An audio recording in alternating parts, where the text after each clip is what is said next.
British, Yeah. but it's a global event too. It is, and of course the King knows all these leaders, having met them many times. There was a lovely touch there where the President of the United States sort of was waiting and had to wait for the heroes to go ahead of him, and I thought that said a lot. But it's been great to see so many come to London to pay their respects to the Queen, and of course to the new King and his wife, the Queen Consort. So a truly global event.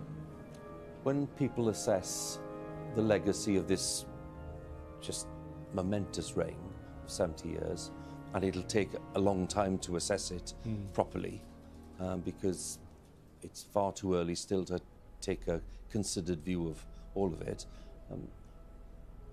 Will it be dominated by thoughts of the Commonwealth and the fact that we live in a far more diverse Britain than we used to, and the fact that the Queen has presided over unprecedented change in society? Or will it be dominated by thoughts about how the family try to modernise itself? I mean, where do you think the focus will be? I think it's that sort of magical combination, really, of how the monarchy must represent continuity through, in this case, 70 years through, and the Queen must embody that continuity and yet also adapt. And I think the royal family's been very good over the years at very subtly changing, and it's never been at the forefront of change, but always at the right moment, adapting to it. And I think the new King, in a way, personifies that. You know, he took on many great issues as Prince of Wales. He was ahead of his time. He kept, in a way, the monarchy relevant as Prince of Wales, and I know his son William will be doing the same. Well, the King did release a statement within the past 12 hours or so, where he thanked people for their support. And there was a note of real sincerity in the thanks, almost as if he'd been slightly taken aback by the extent of people's support and sympathy. Do you think that's fair? I think that is right, yes. But watching him sort of out and about, you know, around the four nations and meeting and greeting people, you could see how touched he's been. And I think it's just been an enormous source of strength to him and the family. Paddy, thank you so much, and thanks for joining us. It's good to see you. There we can see the Prime Minister until recently, Boris Johnson, arriving with his wife, and one of the former Prime Ministers again behind Mr Johnson. We have Theresa May and Philip May.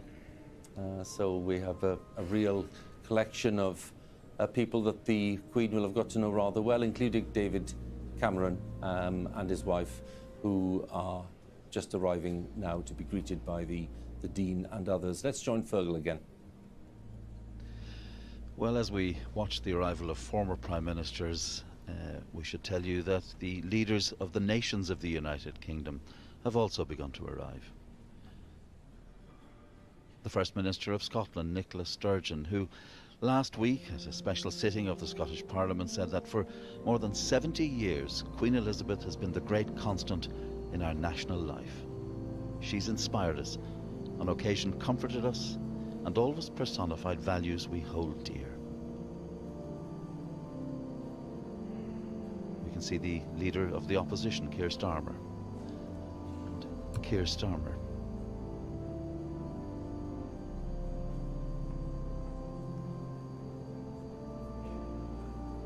And sitting near him, Ian Blackford, the SNP leader in the House of Commons.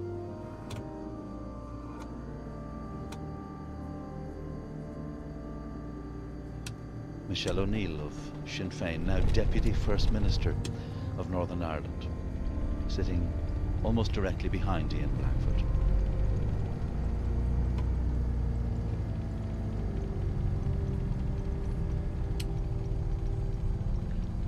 And now Tony Blair and his wife Cherie arriving, and behind them John Major and his wife Norma.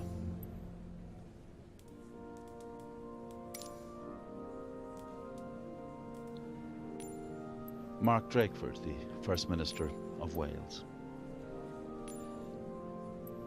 At her wedding to Prince Philip in 1947, the bride's wedding ring was made from Welsh gold.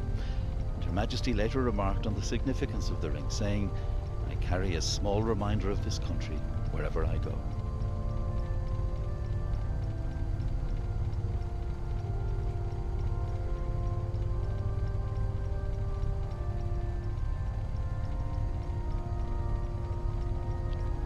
this unique procession of former Prime Ministers now moving towards their seats.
We look at this assembly of Prime Ministers, former Prime Ministers, foreign heads of state, we're reminded yet again of Queen Elizabeth's place in reconciling, particularly in Northern Ireland, where her presence, her influence helped the bringing about of a negotiated peace.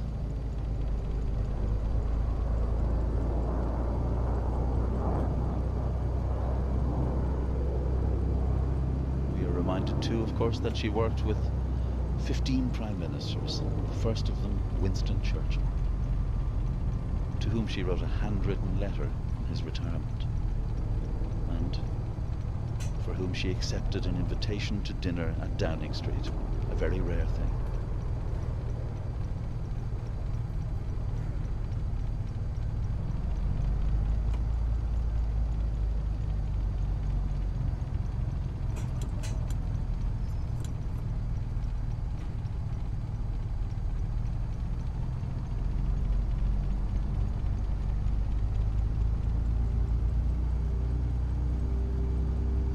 Finally, now, the last Prime Minister of Queen Elizabeth's reign, Liz Truss, with her husband, Hugh O'Leary.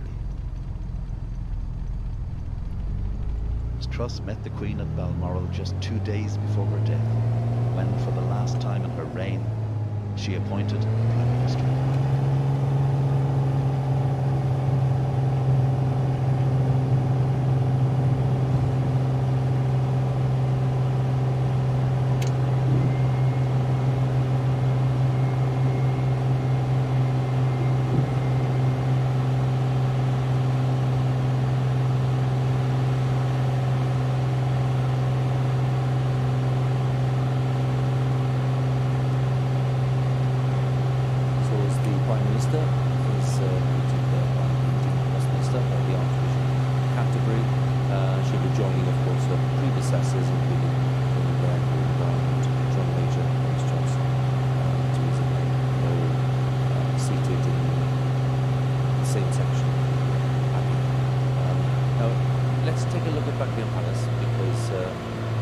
We expect the next phase in this series of events to be happening here.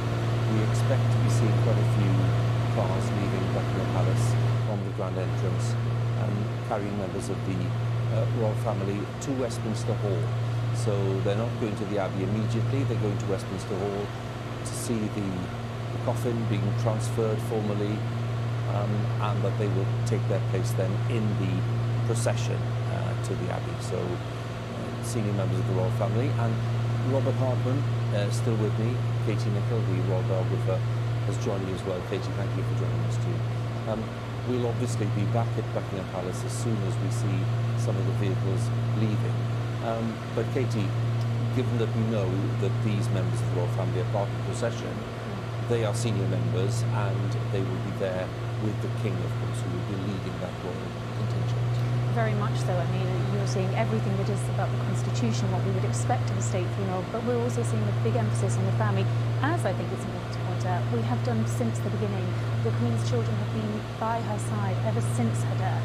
And actually earlier on, the Royal Princess Anne spoke about what an honour and a privilege it had been to make that final journey back from Scotland to England, and this final journey now. Well, the scenes are quite magnificent. We've seen the Mall, which is decked in Union flags for the procession itself, and of course, when you see the view here of it, some of the cars on the way already from Buckingham Palace, here we are. It's a view like no other, and it's one that we're used to on days like birthday parade or jubilees. This is obviously a very different day. What's in common, of course, is the spectacle and how impressive it is. Yes, every few minutes we see these extraordinary images that just stand out or define this day of all days. And I think it's important to remember that today we're actually going to see 3 royal processions. I mean, for the king, for his siblings, the senior members of the family. There has never been, I can't recall a day when we'll have seen them processing from Westminster Hall to the Abbey, all the way through London, then again at Windsor. But that is the nature of that word unprecedented. But so much about today is unprecedented. The idea that we have this extraordinary event unfolding here at Westminster Abbey and the service of commemorates religious chapel in the past, as we mentioned earlier. That's where royal funerals tended to always since George II. There's a Prime Minister of Canada, Mr. Trudeau, has underlined the fact that all the realm Prime Ministers are here, everybody's here. I mean, this is a reminder, I think, of a word that we should remember when we're talking about Her Late Majesty, stateswoman. I mean, the whole world is here on a scale we've never seen before. I mean, our own coronation and the funeral of George VI, obviously, in the days before jet travel, it's hard for people to get to it. We had an extraordinary collection. Jacinda Ardern there from New Zealand. We've also brought a glimpse of New Zealand as well, in the same group as Mr. Trudeau, just underlining the point you were making there, Robert Green.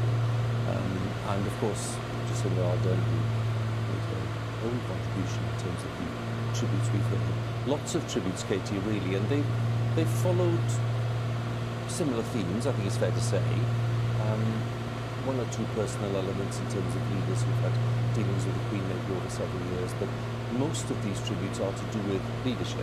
They're to do with constancy. They're to do with the fact that someone who is so familiar and such a source of reassurance to people is no longer here. And in some cases, an expression of confidence about transition. In other cases, people rather concerned about the transition and what that might mean. But on the whole, the tributes have been remarkably warm. They've been remarkably sympathetic towards the royal family. They've been notable, really, as well, for the fact that people have been eager around the world to say something meaningful at this time. Oh, absolutely, and very personal as well. We've heard very personal tributes, whether that's wonderful stories from being with the Queen at Balmoral, to advice that the Queen gave to certain world leaders, past and present. And I think, as Robert was saying, the very fact that so many of them are gathered here in Westminster Abbey is a great testimony to the Queen's convening power and her role as a soft power diplomat. She was brilliant at that. This is Clarence House, and the King is making his way to Westminster Hall. The Royal Standard flying on the state car, and the King, as we understand it, travelling with the Prince of Wales, the newly created Prince of Wales, of course, William, and his other son Harry, who's Duke of Sussex. And again, we have to say, Robert, we are in a position where we're looking at a family which has made a big effort to come together, where there have been frictions. There have, as there are in any family, but what we've seen in the last 10 days, as Katie was saying earlier, was that there is this absolute rigorous determination to come together for this. I mean, let's not forget it's 25 years ago to this very month that the now King, then Prince of Wales, and his two boys had to embark on that extraordinary procession behind Diana, Princess of Wales. I mean, today will be bringing back all sorts of memories, but for everybody, the obvious central message is that this is all about Her Majesty. Nothing else matters. Yeah. So the King is making his way with his two sons to Westminster Hall initially, because the King will be part of that formal procession. He will be processing on foot behind the gun carriage drawn by those 140 naval ratings. And they will be processing towards the Abbey, ready for the service to begin at 11 o'clock. They're making good progress, and they're down towards Horse Guards Parade. And what we'll see is, of course, the King's car making its way across the parade ground and through the famous archway of Horse Guards onto Whitehall, and then they'll have Parliament directly ahead of them. Big Ben still sounding once a minute. 96 tolls of the bell for every year of the Queen's long life. And that is the backdrop. And of course, before long, when that procession gets underway, we'll have the sound of Big Ben combined with the pipes and drums and the other military bands who are there too, including the band of His Majesty's Royal Marines in Parliament Square. Turning onto Whitehall itself. Some cheers from some of the crowds who've gathered. Some of them have been there since very early this morning, because lots of people realise that one of the most intense and emotional sections of the procession will be when the Queen's coffin crosses the cenotaph there in the centre of Whitehall, where Her Majesty led the nation's remembrance for decades, until in recent years she was too frail to do so. And the Prince of Wales, as he then was, stood in and led the remembrance on her behalf. So the King, rapidly approaching Parliament Square, past the statue of Winston Churchill there, just on the right-hand side, and in through the gates into New Palace Yard. And there you have a great vista of this part of Westminster. And the ancient structure of Westminster Hall directly in front of the car. We're pulling up to the north door of Westminster Hall. They'll go into the hall, and they will then be witnesses to the moving of the Queen's coffin from the catafalque, which is in the lying in state has been happening, to the state gun carriage of the Royal Navy, which will be drawn up in front of these doors once the royal party is inside.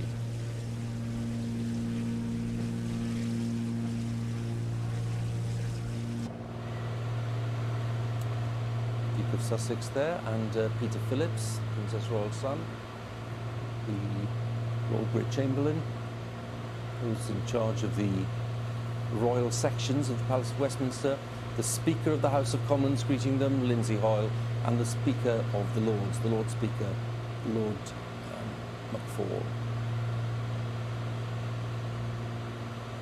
Back at Westminster Abbey, more guests arriving, representing the armed forces, representing charities and other organisations, patronages of Her Majesty. They've all been invited for a specific reason, because they represent either great achievements in the Queen's reign, or just really representing the Queen's own interests. And we're seeing now some of the other members of the royal family, yes? Prince and Princess Michael of Kent, we just seen their children, and the Gloucesters and their children. And I think one of the things that really struck me after that procession that Rob was talking about as they were going into the lying in state was just how many extended members of the Queen's family were there. And that was so wonderful to see. I think it might have been about 64 of them. And, you know, again, that testimony to family, as well as duty and all the other things that we've been speaking about. And of course, talking of family, there you see two of the youngest members of the royal family, Prince George and Princess Charlotte. The first time I think we've seen them really taking a part since the death of the Queen. I mean, and what an extraordinary day for them to embark on their first royal procession that we're going to see at Westminster Abbey, but I think everyone was very keen that they should play a central role today. We saw the Queen Consort, didn't we? We saw the Duchess of Sussex as well, I think, in one of the other cars.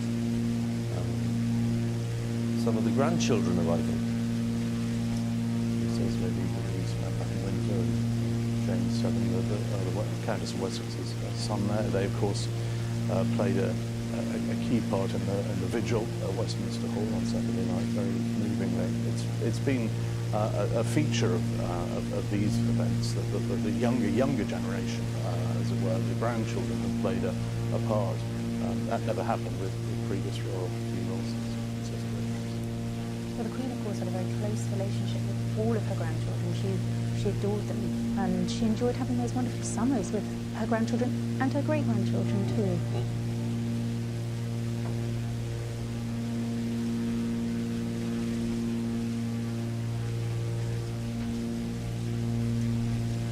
Here we are in the Abbey. Congregation now more or less all in place now that the members of the royal family have joined, but not all of them, of course, because the King and senior members of the royal family are across the road in Westminster Hall. They're at the Palace of Westminster, and they're the great sight of the naval ratings with the carriage. Just there in the background you can see the great wheels of the state carriage, the gun carriage, which since 1901 has been kept for the specific purpose of bearing the monarch's coffin. And the naval ratings will be in charge of taking that heavy carriage with the Queen's coffin, initially to Westminster Abbey, and then from there to Wellington Arch, ready for the rest of the journey by road to Windsor. The ratings here, as we mentioned earlier, lots of them just been in the armed services, just been in the Navy for a few months. And what a remarkable day for them, and what a remarkable duty for them to be shouldering. The gentlemen-at-arms are just approaching one of the historic monarch's bodyguards, and they're all company of archers, much in evidence in Edinburgh last week, because they are the King's bodyguard in Scotland, and the yeomen of the guard, who are another form of royal bodyguard, formed in 1485 by Henry Tudor. The gentlemen-at-arms, slightly younger institution from 1509.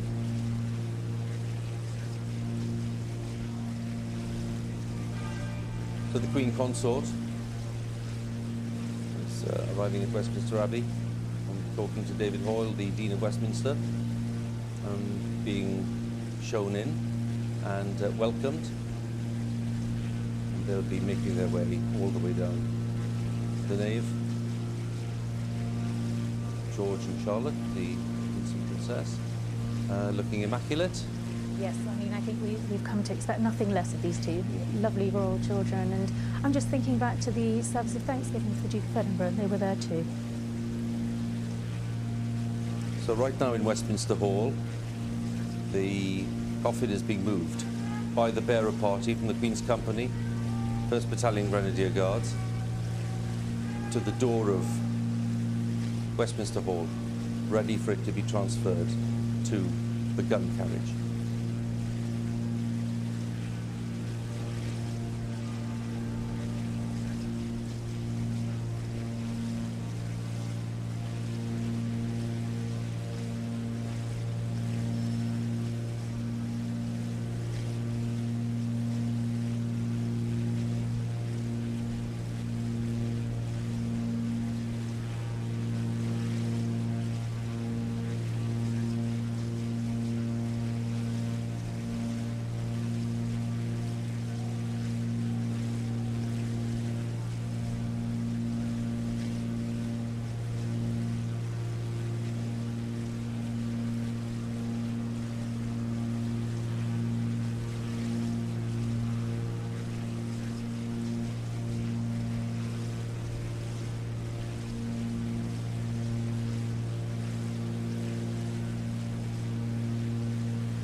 born to the Abbey, where she was married in 1947, crowned in 1953, where she attended royal weddings and funerals. All, as with her own funeral today, part of the recurring seasons of death and renewal.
And also in profound thanksgiving, we come to this house of God, to a place of prayer, to a church where remembrance and hope are sacred duties.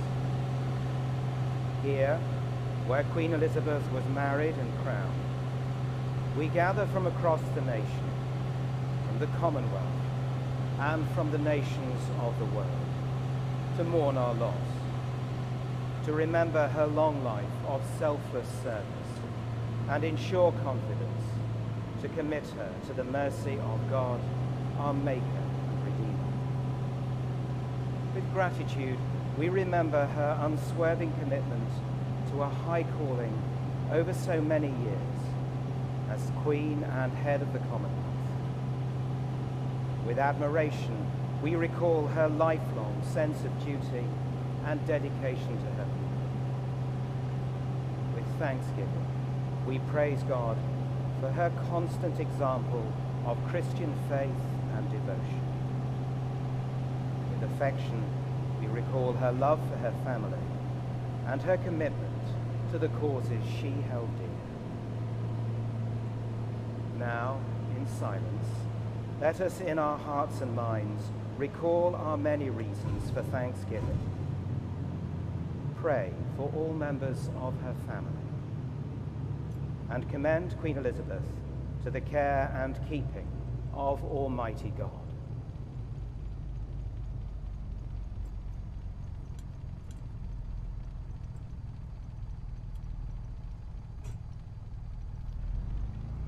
O merciful God, the Father of our Lord Jesus Christ, who is the resurrection and the life, in whom whosoever believeth shall live, though he die, and whosoever liveth and believeth in him shall not die eternally, who has taught us by his holy apostle St. Paul not to be sorry as men without hope for them that sleep in him. We meekly beseech thee, O Father, to raise us from the death of sin unto the life of righteousness, that when we shall depart this life, we may rest in him, as our hope is this our sister doth, and that at the general resurrection in the last day, we may be found acceptable in thy sight, and receive that blessing which thy well-beloved Son shall then pronounce to all that love and fear thee, saying, Come, ye blessed children of my Father, receive the kingdom prepared for you from the beginning of the world. Grant this, we beseech thee, O merciful Father, through Jesus Christ, our mediator and Redeemer.